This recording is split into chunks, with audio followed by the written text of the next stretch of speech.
guys, Steve from Camping Crew. So today I'm going to show you how to do some hot water heater maintenance. One of the most expensive things you can do is not put an anode rod in your hot water heater. If you go and you price out a RV 6-gallon hot water heater, you'll find they're going to run you around $300. So I'm going to show you a quick and easy thing that you can do to lengthen the life of your hot water heater, and it's going to cost you less than $15, and this will last you probably about 3 to 5 years, depending on the quality of the water where you are. Okay, so this is an anode rod. What it is it's a rod that's made up, it's got a steel core and it's got one of 3 metals on it. It's either aluminum, magnesium, or zinc, and we're going to put this into our hot water heater. And instead of the hot water heater inside taking on the rust, it's gonna the water will attack this rod, and this rod will rust instead of our hot water heater. So this is the back side of the hot water heater. As you can see, this is a typical setup. We've got our cold water going in, we've got our hot water here coming out, and this is our bypass valve.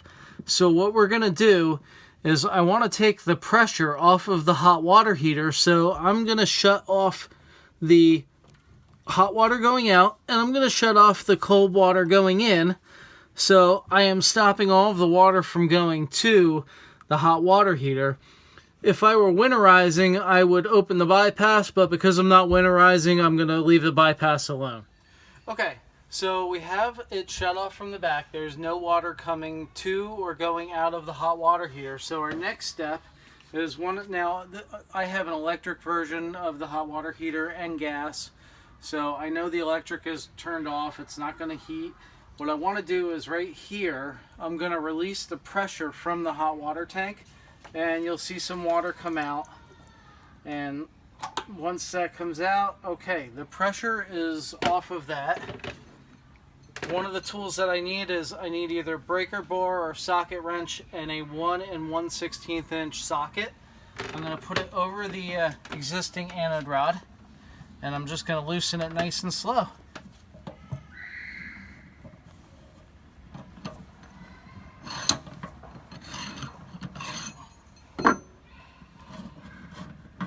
And I'm going to take that out.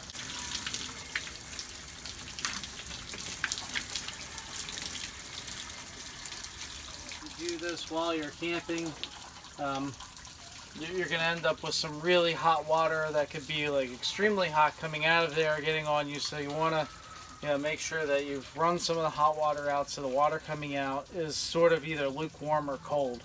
Ideally it would be cold.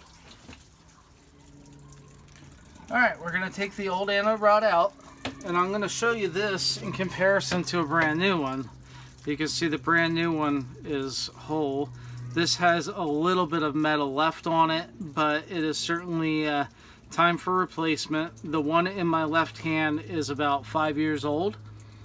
So, they do last quite a while. But I bought this new one at All Seasons RV, and with sales tax, I think it was about $11. One of the other tools you're going to need is you're going to need a roll of Teflon tape. What I've done is I've already wrapped up the threads of our anode rod with the Teflon tape, and the simple task is to simply put the new one in the hot water heater.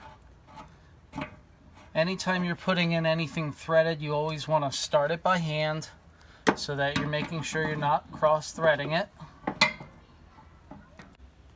Okay, so we got the new anode rod installed. We're going to go back inside, we're going to turn the water back on, and then we're going to return the water supply onto the hot water tank.